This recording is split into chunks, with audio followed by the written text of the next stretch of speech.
Татарстан Республикасы һәм татарлар турында тулы мәгълүмат.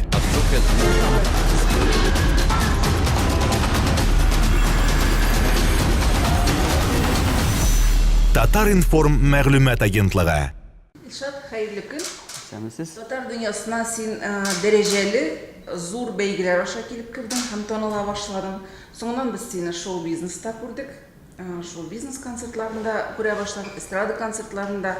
Һәм соңгы араларда син шоу-бизнес, эстрада концертларында біз шоу-бизнес дигәндә инде зур шоулар, тамашаларны татар дөньясында, татар шоу-бизнесында билгеле булган зур тамашаларны күз алдына китерәбез.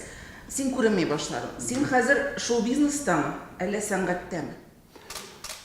Ничек дип әйтим икән, гомумән озак елларда, шуннан да шоу-бизнеста да, гомумән сәнгатьнең үзендә дә, дөресрәге сәнгатькә мөнәсәбәттә зур үзгәрешләр булды.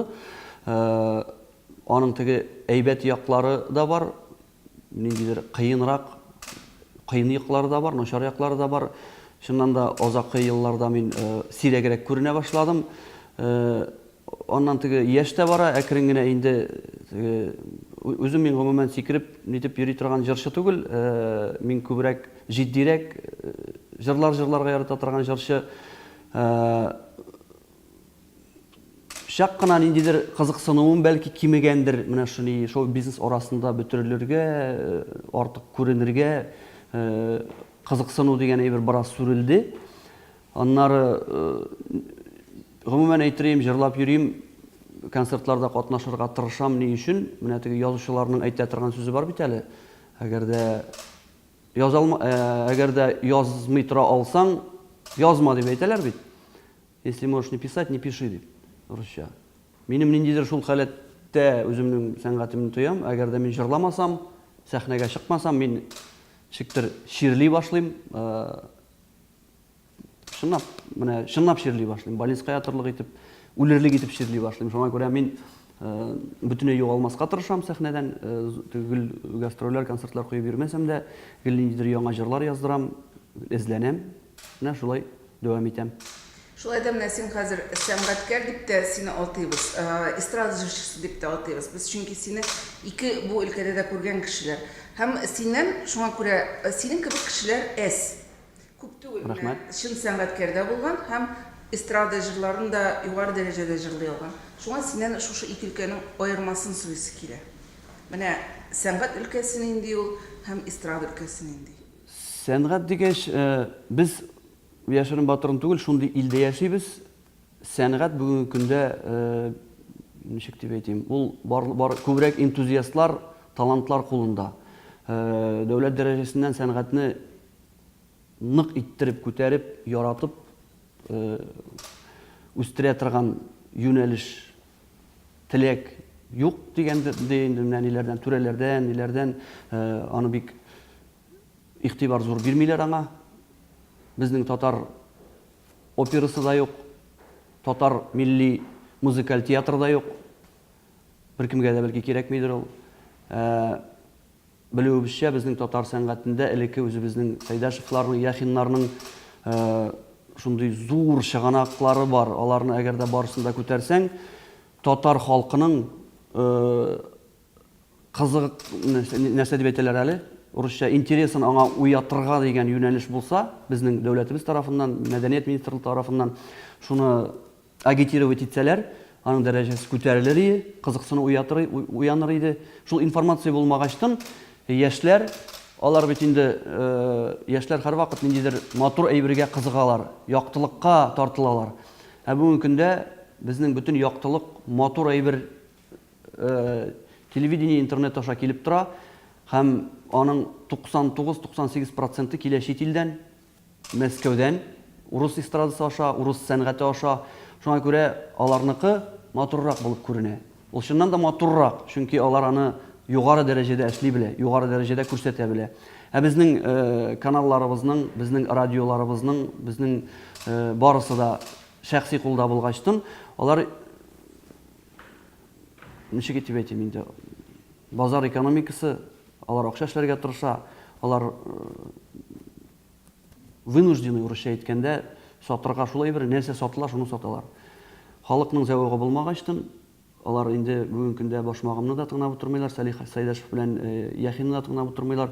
Аларга сикереп бирдей шундый музыка кирәк. Аңа халык гаепле түгел. Аңа гаепле безнең илебездә, республикабызда кызыксынучы булмаганга өстен менә шу югары сәнгатьне үстерергә теләүче булмаганнан.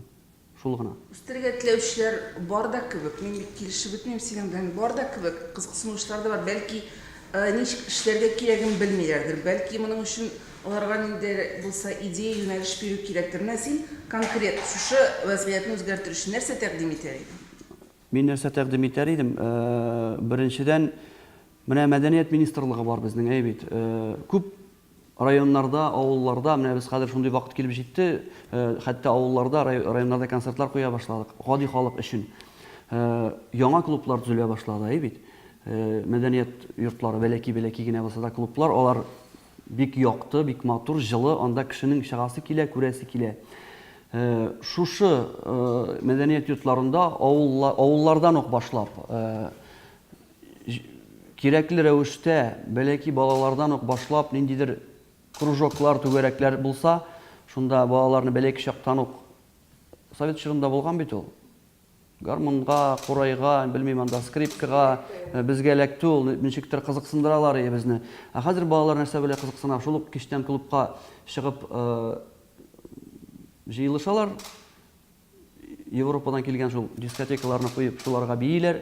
Әле рәхмәт, инде яңа теге Элвин Грейларыбыз бераз чыгып татарча, башкортча җырлый башлады. Шул ук чит ил мотивларына.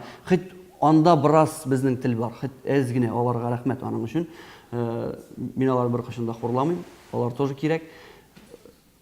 Менә дәүләт рәвешендә, дәүләт ниеннән килгән ниндидер кружоклар белән балаларны үстерсәң, икенче төрле булыр иде. Менә мәсәлән Сарман районын гына алыйк. Сарман районыннан чыккан безнең әле мин әле яшьләрне әйтәм әле. Алина Каримова. Ни өчен аннан шундый талантлы кыз бала җырчы килеп чыкты? Чөнки анда Дом культурада яхшы педагог утыра, шөгыльләнеп, энтузиаст. Мин аны беләм.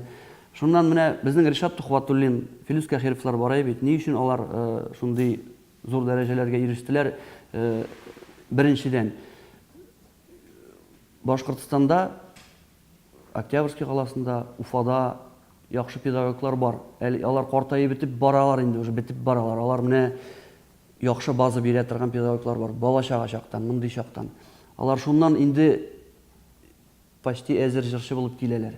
Монда инде консерваториялардан иләрдә камилләштерәләр үзләренең профессиональ дәрәҗәләрен. Авыллардан ук. Ул бит үзеннән үзе килеп чыкмый. Өстән шуны тикшермәсәләр килеп. Сезнең бүген авылдагы клублар эшли бары тик менә саботны кайтып, без концерт куеп киләбез. Теге җырчы барып концерт куеп китә. Шул гына, шуның белән генә яши. Шушы әйберне үстерсәләр, яңа поколение үсәр иде, кызыксынып безнең музыка белән, безнең Яхиннарыбыз белән, безнең Салих Сайдашевларыбыз белән. Каян яратсын ул аны күрмәгәчтен? Каян аның белән кызыксынсын? Ул аны күрми, белми. Шуннан да менә узган ел Кадим Нуруллин филармония Казым Назарчаев интервью биргәндә әйтте, Айдар Фәйзрахманов үз оркестры белән мәктәпләргә бара һәм балалардан Салих Сайдашевны беләсезме дип сорый, һәм балалар белми дип әйтте. Бу әлеге дә баягы бу милли кадрлар мәсьәләсен бездә журналистик өлкәсендә дә, әдәбиятта да һәрвакыт күтәрелеп килә. Син дә әйттең, музыка өлкәсендә дә, бу сәнгать өлкәсендә дә бар. Соңгы арада нинди тенденция күзәтәсез? Хәтта тел өйрәтү мәсьәләсендә дә гаиләгә кайтару. Ягъни менә гаилә өстенә иеп калдыру. Сез гаиләгездә тел өйрәтергә тиеш, сез мирасны аларга тапшырырга тиеш. Ләкин моны ничек эшләргә? Менә минем дә балаларым бар, синең дә балаларың бар. Син бәлки ниндидер булса безгә бер алым өйрәтерсең, ысул. Балаларга менә шушы кызыксынуны ничек күндерергә? Ничек аларга менә бу безнең халкыбыз бар, аның менә шундый мирасы бар дип без ничек өйрәнергә тиеш шуны? Чөнки бит чыганаклар да юк. Иршат, менә карыйсың, чыганак юк. Интернетта бер сайт та юк, мәсәлән, шушыңа багышланган. Балаларга без нәрсә күрсәтик? Балалар белми дип без әйтәбез дә, нәрсә эшләргә соң? Менә беренчедән бу инде бик теге зур, күп этажлы сорау дип әйтергә, күп катлы сорау. Беренчедән мин үзем менә мәсәлән гаиләмдә татарча сөйләшәм. Тик садик балалар бакчасына йөри башлаганнан бирле балалар әкрен генә кайтып миңа урысча җавап бирә башладылар. Ничек кенә мин татарча эндәшсәм дә, алар миңа урысча җавап бирә. Азакы елларда китте шундый тенденция, алар инде кайбер сүзләрне "Чё ты сказал" дип тәрҗемә сорый башладылар. Бу минем татарча сөйләшмәгәнемнән һәм татарча аларны кызыксындырмаганымнан түгел. Минем хатында бер дигән ул Сарман кызы татарча сөйләшә, без рәхәтләнеп сөйләшәбез инде татарча. Тик балалар барыбер татар телен югалта. Димәк, бу гаиләгә генә кайтып кала алмый берничек тә. Бу проблема өстән килә шулай ук. Өстән әгәр дә шундый ни булмаса, юнәлеш булмаса, өйрәтмәсәләр булмый. Аннары тагы бер мисал. Минем улым мәктәптә менә шу теге татар теле буенча бит инде булды әле үзгәрешләр. Әлбәттә безгә сайлау бирделәр. Кем татар группасына тели, кем урыс группасына. Минем улым да, кызым да татар группасын сайладылар. Күптән түгел, беренче атна элек улым кайтып әйтә, "Әти, мин ди урыс группасына язылыйм әле" ди. Нигә ди мин аптырап. Анда кызык түгел ди, без менә утырабыз да ди, мультфильм карап утырабыз дәрес буе татар группасында ди. Урыс группасында алар нәрсә беләндер шөгыльләнәләр, нәрсәләрдер укыйлар, аларга кызыграк ди. Менә бу ничек инде бу? Без сайладык булып чыгамы татар телен, или нәрсә булды? Безгә нәрсә бирделәр? Мин уйлавымча бу җинаять. Безнең милләтне, безнең телне әкренләп теге каты итеп суксаң, сдача бирә башлый. Шуңа әкренләп сыйпалап кына теге кертеп җибәрәләр куялар. Югал, менә шул бара. Шулай да телне ярату ул халкының тарихын белүдән килә, аның мирасын белүдән килә. Бәлки безнең балаларга хәзер менә телләрне яратсыннар өчен база юк, нигез юк. Нигез юк, база юк. Телевидениедән да хәтта хәзер бит күп бала мәктәптән генә өйрәнми, күп әйберне күбрәк информацияны ала интернеттан. Татарча сайтлар сез әйтмешли чынлап та юк. Аннары шул ук минем бәлки тиргәрләр, безнең булган татар каналларыбыз, алар балаларга кызык түгел. Шул ук Яңа гасыр телевидениесе, шул ук Мәйдан, ТМТV, алар әлбәттә мин җырчы буларак барысын да күрергә тиеш. Мәйданны да, ТМТВны да, Башкортстандагы туган тел, БСТ барысын карап барам. Мине күрсәтерләр микән дип, теге җырчы нинди яңа клип төшергән, барысын карап барам. Бала чага бит карый, иртән туры белән мультфильм кабызып куясы килә. Анда иртән туры белән инде урысча күрсәтәләр. Шуннан балалар мәктәпкә киткәч кенә нәрсәдер татарча сөйләнә башлыйлар. Менә аңламыйм мин, ничек төзелгән, шулай туры килә башладым, мин төшендереп куя башладым. Кызык түгел. Аларга да кызык түгел, миңа да кызык түгел. Шуңа күрә бу инде белмим, моны кем эшләргә тиештер. Менә шушы тел вәзгыяте тугач, безнең татар җырчылары, кайбер татар җырчылары телне яклап урамга чыктылар. Синеңчә, татар җырчылары аларның җәмәгатьчелек фикерен үзгәртерлек дәрәҗәдә көчкә иеме? Көч була алалармы?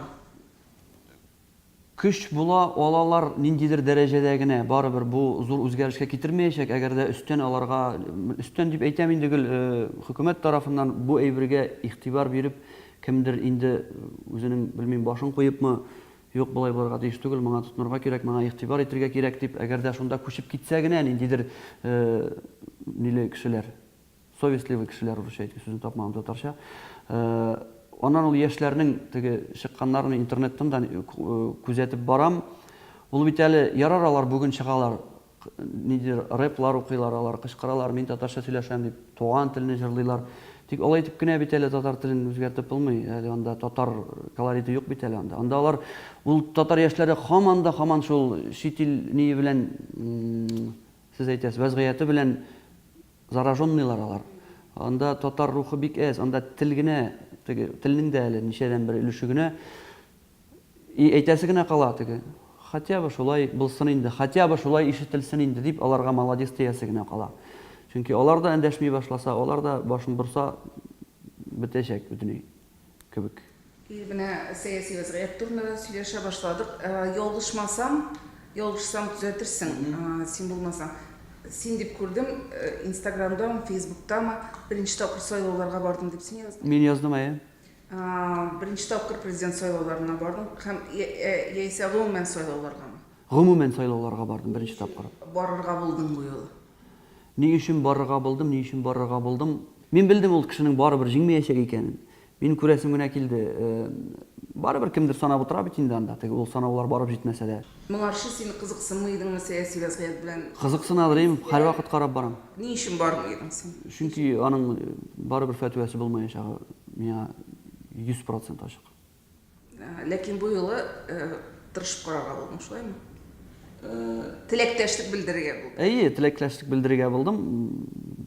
Аннан мин шундый сүз ишеттем, әгәр дә үзең барып тавыш бирмәсәң, синең тавышны башка кешегә бирәләр икән дигән сүз ничектер колакка килеп керде. Мен әйтәм, алай булмасын, әле минем исемем булсын дип, шуңа барып килергә булдым. Илшат, хәзер менә җырчылар турында сөйләшик. Сез бит инде чит төбәкләрдә йөрисез, анда татар халкы белән очрашасыз. Һәм күпмедер дәрәҗәдә сез илче ролен үтисез. Татарстан халкын, Татарстанның илчесе булып йөрисез, шулай бит чит төбәкләрдә. Күптән түгел мин радиодан Зөһрә Сахабиев белән интервью тыңладым. Һәм ул да әйтте, без менә яшьтән үк илче булып чит төбәкләрдә йөрдек дип. Татар җырчысы ул татар халкының символы булырга тиеш ди. Син килешәсеңме шул фикер белән? Артык зур шундый йөк салынмыймы җырчыларга бүген? Миңа үземә чынлап сез әйтмешле йөрүгә туры килде. Менә мин монда Казанга килгәч үземнең иҗат юлымны башладым Айдар Файзрахмановның фольклор ансамблендә. Айдар Файзрахманов үзе килгәнче үк инде без бераз гына нидер программа төзеп, башка анда аның руководительләре, башка кешеләре инде анда күпмедер вакыт эшләгән идем. Айдар абый килгәч, шушы ансамбльне тагын да югары дәрәҗәгә күтәреп, чит илләргә алып чыга башлады. Алар белән миңа шундый бәхет булды, чит илләрне бик күп күрергә, анда яшәгән милләттәшләргә, чынлап та Зөһрә әйтмешле, илче булырга шундый бәхет татырга туры килде. Һәм мин әйтерим, чит илдә яшәгән татарлар, алар мондагы татарларга караганда ныграк татарлар. Алар ныграк яраталар үз көйләрен. Алар инде ул Европа музыкасыннан күптән туйган. Аларга ул инде әле нәрсә түгел. Без моны көндә ишетәбез, менә моны күрәсе килә дип. Аларга тансык безнең милли моңнар, озын көйләр, думбра, гармон, тальян аларга тансык. Җырчыларга зур нәрсә дип әйттегез әле? Ответственность, җаваплылык йөкләнә. Гомумән, әгәр дә кеше ватанпәрвәр булса, ул һәрвакыт йөк күтәрергә тиеш, үзенең милләте өчен ниндидер роль үтәргә тиеш. Һәрбер кеше укытучы икән, ул дөрес дәрәҗәдә балага җиткерергә тиеш үзенең предметын, фәнен, татар теленме анда, математикасынмы. Әгәр дә ул врач икән, бу эшен үзенә йөк алган бит инде ул аны. Ниндидер клятва биргән монда, нәрсә бирәләр микән, алар юк микән? Әллә нинди авыр йөк дип санамыйм. Тик ответственность, җаваплылык барыбызда да бар бер үк дәрәҗәдә. Шулай да менә кай вакыт син җырчыларның сәхнәдә түгел, менә сәхнә артында кайдадыр халык арасында үзләрен тотышларын күреп, уялган чакларын буламы аларда? Менә бу бит татар кешесе инде, без бит хәтта кай вакыт үзебез дә уйлап куябыз, безнең арабызда кемдер була, һәм ул ничектер халыкка топ, безнең милләткә топ төшерүдәй гамәлләр кыла.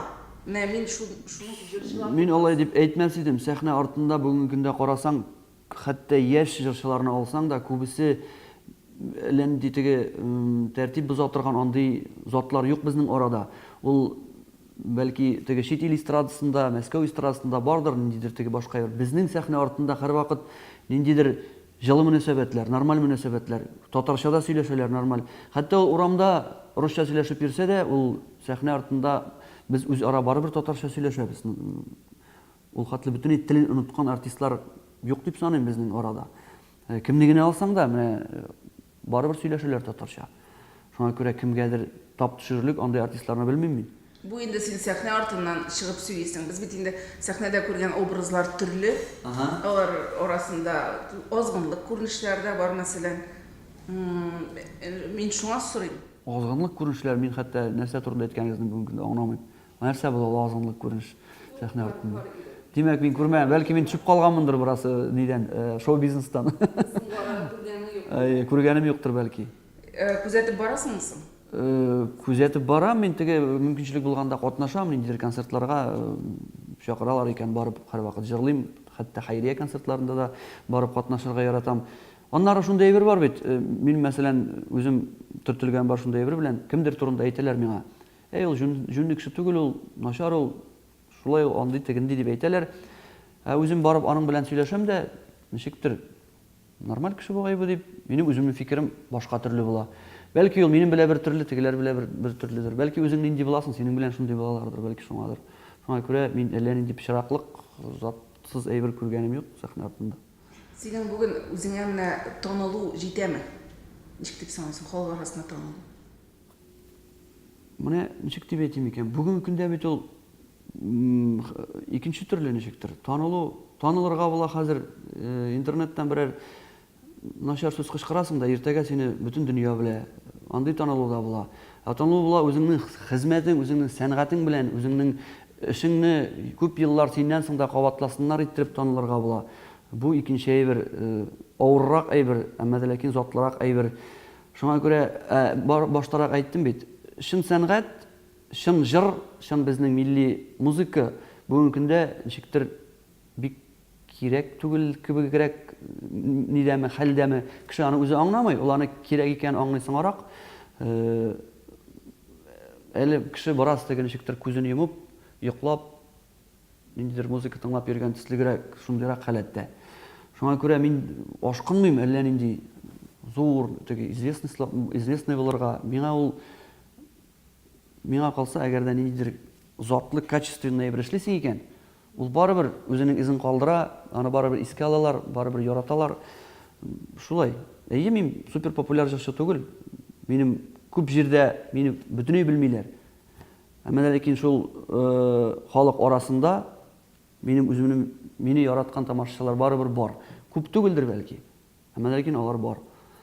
Мин аны ни дип куймыйм, үземә нәрсә диләр әле, максат итеп куймыйм. Теге меңләгән заллар тутырып, гөрләтеп, Кремльләрне тутырып, зур концертлар куярга андый максатым юк минем. Мин үземнең яраткан эшемне эшлим. Ниндидер дәрәҗәдә үземнең тамашачым бар. Һәм ниндидер дәрәҗәдә мин үземнең сәнгатем белән канәгать түгел. Нәрсәләрдер мин тырышкан әйберләр һаман минем килеп чыкмый. Мин тырышам булай эшләргә, минем килеп чыкмый. Сәнгатьтәме? Нәрсә килеп чыкмый? Ну мин үземне вокалист дип, җырчы дип саныйм. Мин ниндидер җитди әйберләр җырлыйсым килә. Шул ук романслар, хәтта ниндидер опера арияларын җырлыйсым килә. Менә күңелем шуңа тарта. Хайдар абый Бигичев җырлаган менә күп әйберләрне, итальян җырларын җырлыйм, ниндидер опера арияларын өйрәнәм. Үземнең дәрәҗәмне, профессиональ дәрәҗәмне арттырыр өчен. Нәрсәләрдер килеп чыкмый, җитми, нәрсә диләр әле, мәктәп, школа җитми, каядыр кемнәндер киңәш сорыйм, мастер-класслар алырга барырга тырышам. Менә ул яктан миңа ни ошый? Элек бит булган самурайлар, теге Япониядә. Ул самурай һәрвакыт үзенең кылычын үткенләп, гомер буе бер-ике алымны өйрәнә. Он готовится к бою, который, возможно, никогда не произойдет. Менә гомер буе әзерли ул аны. Әмма ләкин бер кирәк чакта баш җавап әзергә һәрвакыт әзер. Мин дә шуның кебек, мин үземнең шул эшкә алынган икән, мин яратып эшлим. Аңарда бәлки акча эшләп буладыр, бәлки булмыйдыр да. Мин шундый бераз нирәк инде, энтузиаст нирәк. Эшләсем килә җиренә җиткереп һәрәйберне. Менә бик кызык тема кузгатасың, остазлык темасын.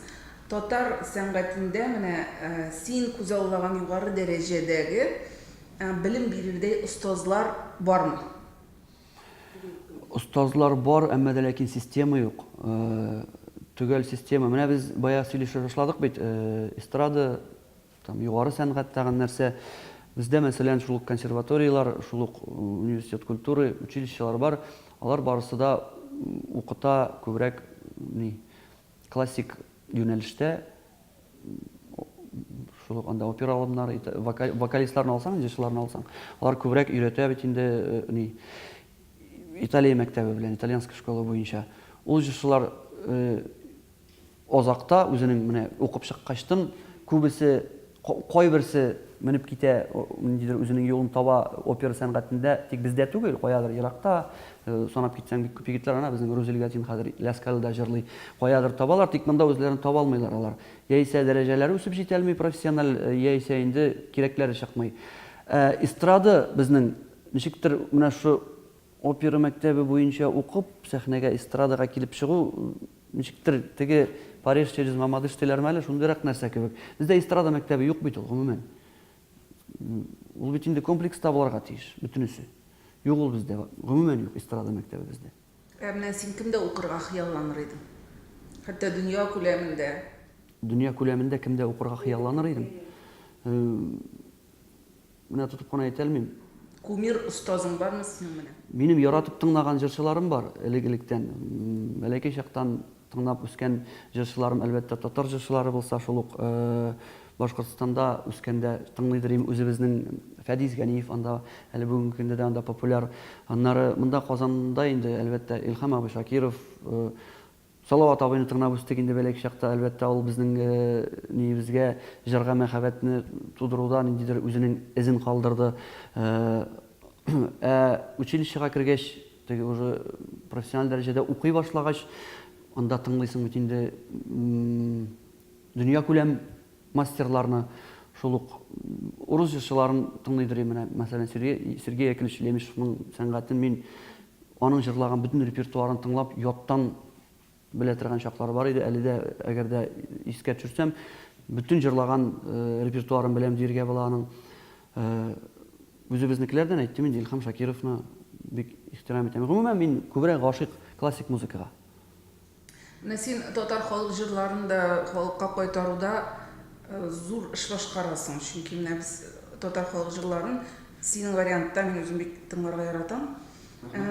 Синең ниятең юкмы менә бу татар халык җырлары белән бәйле бәлки ниндидер фәнни тикшеренү уздырырга, яисә ниндидер шул ук балаларга өйрәтү методикасын булдырырга. Мәсәлән, Идрис Газиев бик зур Искә төшереп торам аны. Бу уңайдан шундый ниятләрең, шундый планнарың юкмы? Чөнки күреп торабыз, син фикерле, синең белемең бар һәм синең потенциалың бар дип тә уйлыйм мин. Бу әйбер миңа бик кызыклы, гомумән менә теге еллар үткәчтен мин үзем җырларга бик кыен өйрәндем. Теге кайбер кеше Худайдан шул хәтле аңа күп итеп бирелә, тавыш, талант, бөтен нәрсә, матурлык бирелә. Аңа артык укысы да юк, ул әзер артист, шага да җырлый. Минем алай булмады. Мин училищега укырга кергәндә Уфада, авылдан килеп, 17 яшемдә, мин авылда көрәк тотып үскән малай идем. Минем аннан теге гомер буе бокс белән заниматься итеп, теге безнең осанка монды иде. Мине укытучылар ярты ел буе турайттылар башта, җилкәләрне турайттылар. Ничек дип әйтим? Җырларга өйрәнү нык авыр бирелә. Тем более авыл баласына. Ничектер кысыладыр, тавыш кысыла, югары ноталарны алып булмый, тавыш бетә, берәр атна ширләп ятасың, тавышсыз пышылдап йөрисең, аннан тагын җырлый башлыйсың. Инде бөтенләй ташлыйм дип кулларыңны төшерәсең, тагын башлыйсың. Һәм менә инде 30 яшьләргә, 35 яшьләргә генә җиткәч, мин әкрен генә үземнең тавышымның ничектер үз урынына утырып килә икәнен аңладым. Бүген көндә мин 6-7 сәгать туктаусыз җырлый алам. Кайбер җырчыларга инде карап торам, 3-4 җыр җырлагач тавышлары утыра, арый, чөнки тавыш куелып бетмәгән, выносливостлары юк, тиз бетә, ул искә төшә, кайчандыр мин дә шулай куркадырым, кайчанда мин дә шулай каушыйдырым, чөнки ни юк ие, ничек дип әйтәсең инде теге дыханиесе юк тавышның. Күрәсең менә яшьләр өйрәнеп килә җырларга. Менә шу малайга мин күрсәтер идем, аңлатыр идем, менә шу проблемадан ничек иттереп арынырга дигән уй килә дә башка мәйдан. Педагог буласы килеп китә шундый чакта, укытасы килә. Анда әйбер бар ул. Әмма ләкин бүгенге көндә кемгә кирәк бу дигән әйбер кире нитә кайтара. Бәлки кем әйтмешли, пенсиягә чыккач тик утырасы килмәгәндә, әгәр дә кызыксынучы булса, кемгәдер ярдәм итәрем, теге чын талантлы яшь җырчы егетләргә, кызларга. Шул. Күптән түгел син социаль челтәрдә татар журналистларын ачуланып пост урнаштырдың. Татар матбугаты саргайды дип. Бу моның сәбәбе нәрсәдә иде? Сәбәбе моның бик киң. Элек-электән бәләкәй чактан ук, элек бит инде журналлар, басма журналлар күбрәк укыйдыр, интернет булмаган чакта. Поездга барсак та, поездга утырсак та үзебез белән журналлар аладырык. Анда урыс журналлары, Мәскәү журналлары. Анда һәр вакыт теге әллә нинди тузга язмаган әйберләрне иң беренче биткә язалар иде. Мәсәлән, там Алла Пугачева там 4 бала тапкан, әллә нәрсә, шундый, менә аннан аң буенча кирип китәсең, анда контексттан гына алынган бер фразаны алганнар да, бөтенләй гомумән башка әйбер турында язылган ни булып чыга ул, мәкаль булып чыга. андай бер бездә юк элек. Бездә ничектер икенче төрле иде журналистика. Соңгы елларда безнең журналларда шул приемны, шул алымны куллана башладылар. Ничек дип атала? Кликбейт дип атала. Әйе. Бу контексттан чыгарылган Бер җөмләне. фикер белән халыкны интернетка кертү, Әйе, җәлеп итү. сайтка җәлеп итү. Әйе, клик алдап кертү дигән сүз. Алдап кертү кебек булып чыга. Әйе, шундый әйбер тарала башлады да, бу мине ничектер ничек дип атала әле ул? Отталкивать итә башлады. Неприятно була башлады шуңардан. Аннары бик уңайлы була башлады хәзер теге хэштеглар аша, ниндидер популяр исемнәр аша информацияны тиз арада таратып була. Instagram шелтәрләре аша, бөтен соцсетьләр аша. Мәсәлән, кемдер артистлар үзара әйдә шундый пиар эшлик дип ниндидер үзара сөйләшеп кенә, килешеп кенә талашып алалар да. И бөтен матбугат чаралары шуны зур тизлек белән тарата башлый. Бер атна буена шул ук әйберне бер-берсеннән кабатлап, тагын берничә сүз өстәп, тегесе юк, ул алай дип әйтмәгән икән, булай дип әйткән икән дип таратып, ниндидер зур теге ястыкның мендәрнең җүннәрен тарата башлыйлар тирә-якка. Шуны карыйсың да теге дип төшкерәсе килә башлый. Менә шуңа күрә саргаядыр төсле башлады журналистика. Мин әйтмәс идем, мин бөтен матбугат чараларында укып барам дип, әлбәттә, күбәйбергә вакытым җитми. Лентага килеп эләккәннәреннән керәм дә, кызыксындырганнарын, мине җәлеп итә алганнарын укыйм. Күбесен инде әлбәттә калдырам. Шулай да менә уйлап караганы юкмы? Мәсәлән, шоу-бизнес бар. Һәм шоу-бизнес ул үз аудиториясына яраклы продукт тудыра. Менә газета, журналлар да аудиторияга яраклы продукт тудыра башладылар. Ягъни матбугатка да менә шу шоу-бизнес алымнары килеп керде. Әйе. Менә үзенә яраклы публиканы сайлый дисез сез. Публиканы сайлый түгел, публика ашый торган әйберне бирә. Бу дөрес әйберме соң? Дөрес алым. Бу дөресме, дөрес түгелме дип монда әйтеп булмый, ул яклап. Бу инде мәҗбүри әйбердер. Чөнки ул әгәр дә базарда Coca-Cola ныграк сатыла икән, син каймак сатып утыра алмыйсың. Аны чөнки беркем дә алмый. Күбрәк Coca-Cola-ны алалар, шулай бит инде. Бәлки шундый әйбердер. Әмма ләкин барыбер ниндидер независимый журналистикада бармы ул бездә, мин белмим. Менә теге халык сораганны гына түгел, менә кирәклесен менә аның өчен каян килергә тиеш ул, ниндидер юнәлеш. Дәүләт тарафыннан булырга тиешме ул? Ул менә беләсеңме, журналистикада да шул ук хәл, син менә сәнгатьтә әйткән кебек. Ниндидер җитди тарихи эзләнүләр, сәнгать турындагы материаллар халыкка әллә ни кызык түгел. Кызык түгел, әйе. Һәм шул ук вакытта татар журналистлары алдына максат куелган. Татар телен яшәтү. Ничек тә менә хәзер татар журналистларының күбесе ничек эшли, татар газет. Шушы татар телен яшәтү өчен нәрсә дә булса татар телендә язарга кирәк дигән максаттан эшлиләр. Безнең кайбер сайтларда да, безнең матбугат агентлыгының кайбер сайтларында да менә шушындый максаттан без эшлибез. Чөнки әгәр дә без хәзер җитди материалларга күчәбез икән, безнең булган аудиториябыз да югалырга мөмкин. Һәм ул үзенә яраклы мәгълүматны рус телле чыганаклардан табачак. Аңладым. Бәлки монда киресенчә этинергәдер. Менә мәсәлән, мин гел мисалга китерәм аны, үзебезнең сәнгатьтән чыгып инде. Совет чорыннан ук бар шундый үзбәкләрнең ялла дигән төркеме. Алар һәр вакыт җырладылар русча. Әмма ләкин аларның үзбәк костюмнары, музыкалары үзбәкчә, кораллары үзбәкчә. Карыйсың, үзбеки, поют по-русски. Bütün СССР ярата аларны. Әле дә бүген бүтән җирдә яраталар. Безнең һәрбер татар җырчысын алсаң, бераз гына заманча итәсәләр килсә, музыка русча яисә американский, европейский әйләнә, сүзләре генә татарча булып кала. Татар музыкасы юк. Бәлки киресенчә әйләндерергәдер. Сүзләрен әйдә русча җырлыйк, музыкасы калсын татарча. Андый эксперимент эшләп калыргадыр бәлки. Журналистикага килгәндә тоже бәлки каядыр русча язып караргадыр күбрәк. Татар проблемаларын күтәреп, татар матурлыкларын күрсәтеп.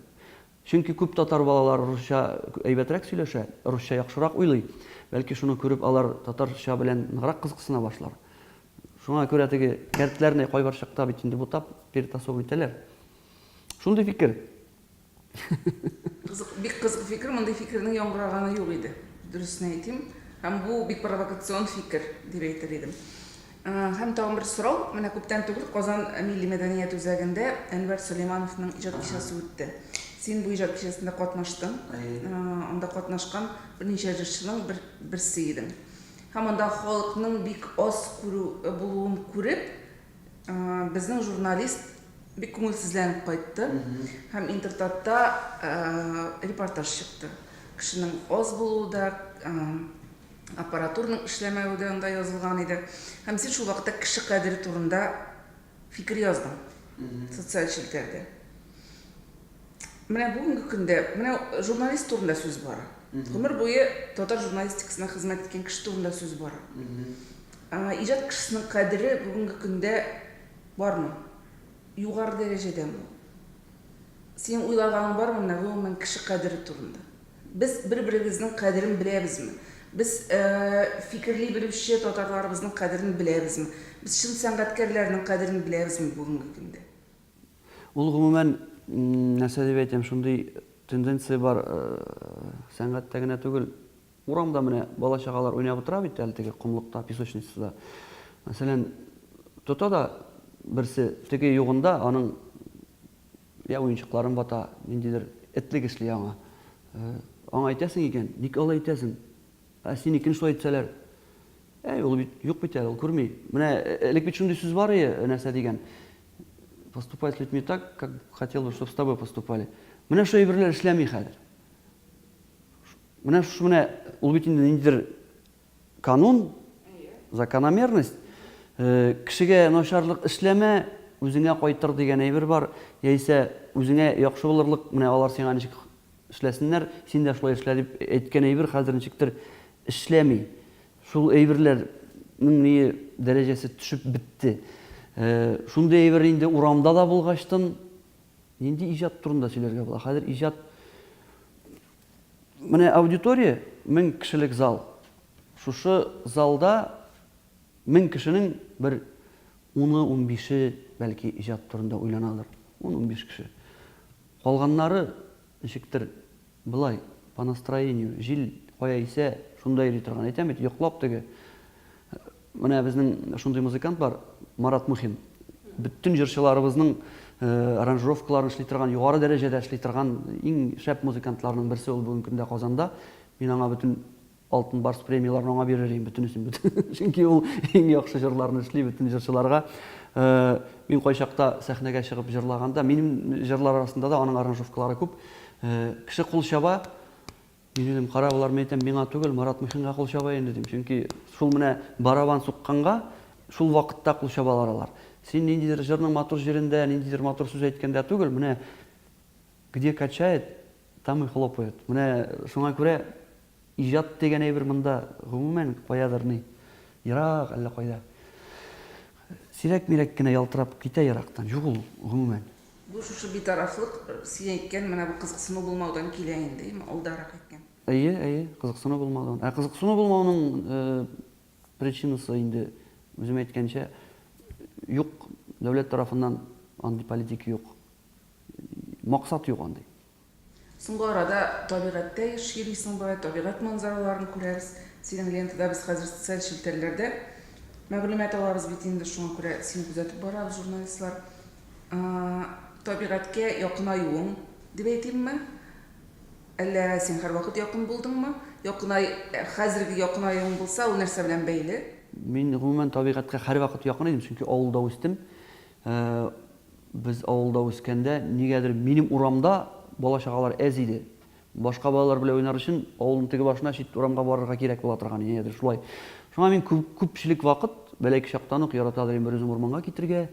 Ул вакыттан ук шул спорт белән шөгыльләнеп, бәләки чактан шулай үстем мин. И шулай туры килде, Казанга килгәчтен безнең фатирыбыз менә Юдино бистәсенә эләкте. Минем подъезддан чыгу белән 20 метрдан урман башлана. Анда ничек итеп чыкмыйсың инде, авылда үскән кеше ничек чыкмасын анда? Мин шунда чыгарга яратам. Соңгы елларда теге Instagramнар ниләр килеп чыккач кына үземнең шәхси тормышны бераз яктырта башладым. Шуңа гына ул. Табигатьсез мин гомумән менә баш чуала шәһәрдә шау-шудан уйлар бутала башлый, нервым җитә башлый микән мәсәлән. Мин урманга керәм дә анда тынлык, урынына кайта бөтен әйбер, утыра, ниндидер мин таба алмаган җаваплар үзеннән үзе килеп чыга, ничектер проблемалар үзеннән үзе решаться итә. Шуңа күрә минем якын ул табигать миңа һәрвакытта шулай. Әгәр дә менә син өлешчә бу сорауга җавап бирдең икән, син бирдең инде. Сиңа шундый мөмкинлек бирсәләр, Мәйшат, татар халкының үсеш стратегиясын төзергә кирәк. Син нәрсә тәкъдим итәсең дисәләр, кыскача гына. Яшьләр арасында бик күп талантлы кадрлар бар, креатив уйлый торган. Мин үзем дә үземне карт дип санамыйм, миңа 40 яшьтә тулмаган әле. Тик мин хәтта шушы вакытта да инде уйлыйм, шундый шәп яшьләр үсеп килә, талантлы яшьләр, аларның фантазиялары. Мин ярты ел уйлап утырган әйберне алар 2 атнада башларына сыйдыралар, һәм эшлиләр, һәм тиз арада үтәп тә куялар. Шуларга бераз ышанып, ниндидер бик зур ответственный, җаваплы әйберләрне алар кулына тоттырсалар иде безнең шул ук матбугат чараларында да, Министерство культуры, мәдәният министрлыгында да, телевидениедә да аларга бераз юл бирсәләр иде, элекке һаман совет чорыннан килгән стереотипларны бераз сындырсалар иде, анда күп акча да кирәкмәс иде. Анда миллиардлар, миллионнар кирәкмәс иде. Энтузиазмда әллә нинди таулар җимерелек эшләрләр яшьләр дип уйлыйм. Бу татар телен белгән яшьләр турында бар. Әйе. Шәп яшьләр бар бит хәзер гомумән. Шәхси тормышың турында сорамадым. Ул кызыкмы? Шәхси тормышымда минем теге әллә нинди сөйләй торган нәрсәләрем юк. Мин гади авылдан килеп Казан шәһәрендә үземнең хыялыма ирешеп яши торган кеше, чөнки мин 3нче класста укыганда әйттем, мин җырчы булам, һәм мин Казанда яшәячәкмен дип үземә әйткән ним бар, максатым бар. Мин аңа ирештем, мин җырчы булдым, Казанда яшим, Казанда өйләндем, Казанда 2 балам туды, шушында төпләндем, шушында йортым. Һәм инде минем балаларым авыл балалары түгел, шәһәр балалары булып үсә. Менә әйтәм, мин сорау туды. Менә бу шәһәр балалары дигәнне. Бик яхшы син бу темага кирип киткәч. Хәзер бит инде без татар шәһәр мәдәнияте дигән төшенчә кирип китте. Әйме? Синең балаларың шәһәр балалары, минем балаларым да шәһәр балалары хәзер икенче буында булса да без шәһәр менә шу татар балаларына шәһәрдә татар тормышын кору өчен нәрсә эшләргә тиешсең? Менә без бит татар дөньясында, татар тормышында үскән авылда. Балалар безнең, алар бит татар дөньясында үсмиләр.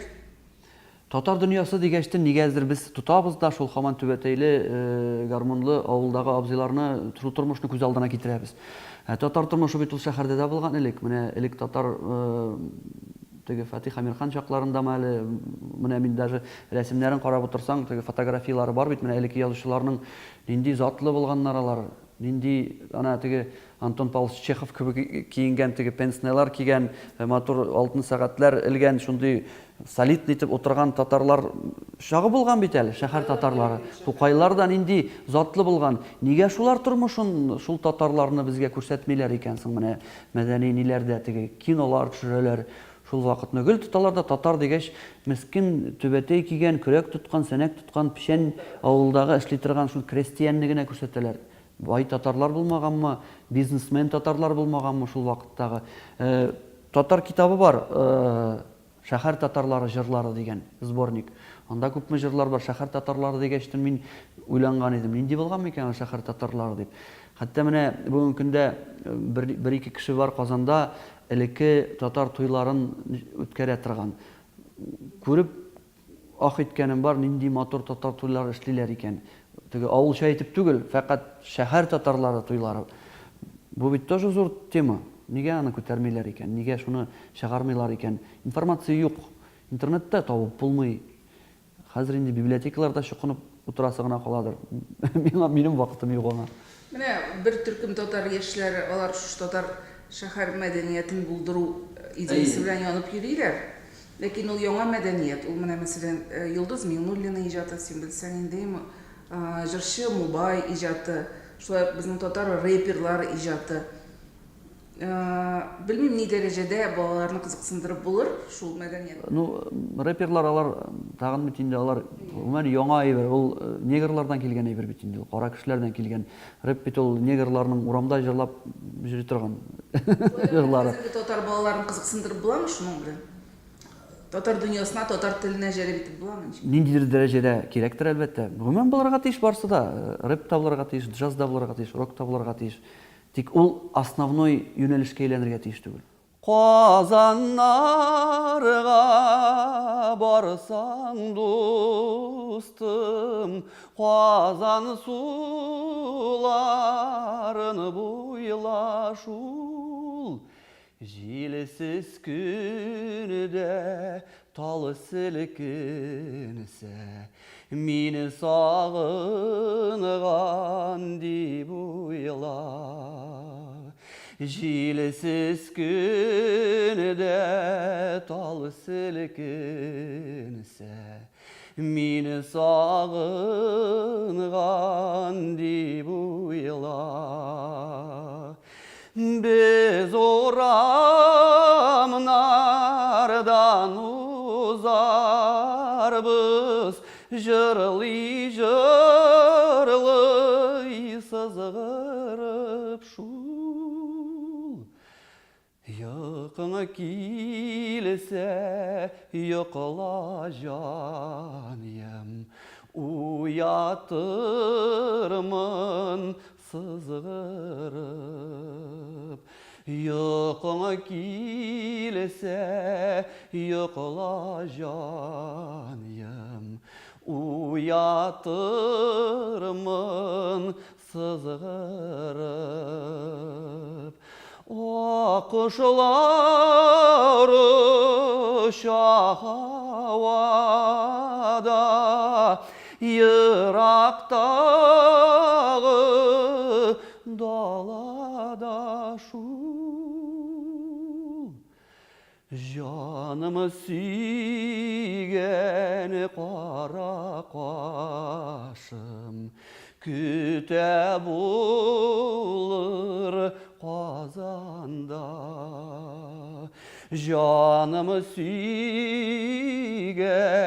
кара кашым, көтә булыр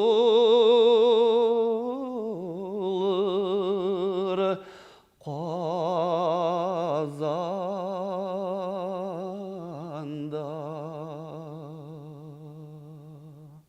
Татарстан Республикасы һәм татарлар турында тулы мәгълүмат.